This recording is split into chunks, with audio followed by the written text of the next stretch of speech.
I went with my lovely wife. There's this movie she's been wanting to see that everybody's been watching called Obsession. And I go, all right, I'll go see that with you. She goes, just let you know, it's kind of a horror kind of thing. And I'm like, ugh, I don't do well with those movies.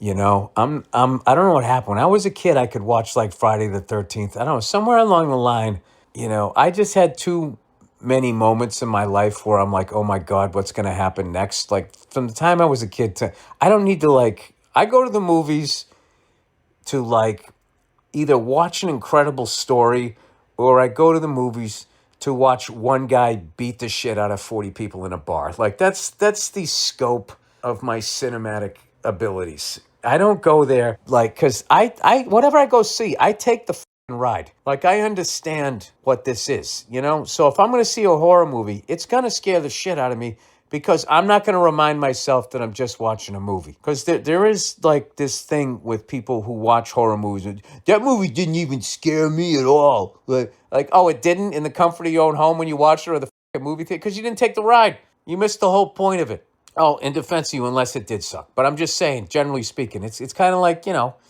you take NyQuil. You can fight it off if you want to. But if you take the ride, you know, you wake up the next day like, what the fuck happened?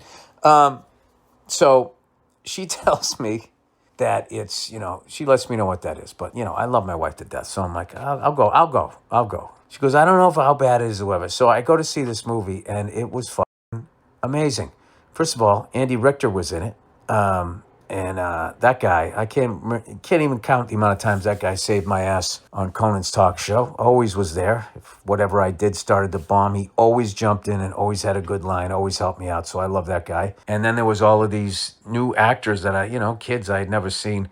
The lead who plays Nikki Freeman, I'm going to fuck up the name. I think it's Indy Navarrete. Oh my God. The amount of emotions that she had to show and did was fucking incredible. Michael Johnston, Megan Lawless, and Cooper Tomlinson, all of them were amazing. And then there was this guy that I loved, Darren Tunder. I hope I said his name right. He had a fucking great scene. Another one. I'm looking at all the names here. Haley Fitzgerald was great. They just were fucking great. And it was one of those movies where you talk about it afterward. You try to figure out what's going on. You know, it definitely, what gets me going in those fucking movies, other than this scary thing, is I fucking hate when the characters do something that I wouldn't do. It's like, you're out of there. Why would you go back? Just get in your car and fucking drive away. And I get the reason why it doesn't, because that would be the end of the fucking movie. So I'm sitting there and the whatever the danger is, I'm not gonna, no spoiler here, I'm not gonna ruin it. The person gets out of it and then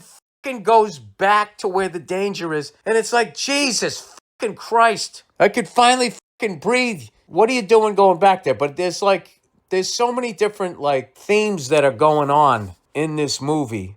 And, you know, Nee and I the next day were looking up reviews of it. And overall it was positive. And one person was saying that, you know, there was a lot of stuff that wasn't explained. And it's like, well, that's kind of the fun of a movie. Like, for me anyway, one of the things I fucking hate the most is when a movie just leads you around by the nose and you're supposed to like, you know, like they're trying to like lead you to this conclusion that they want you to have.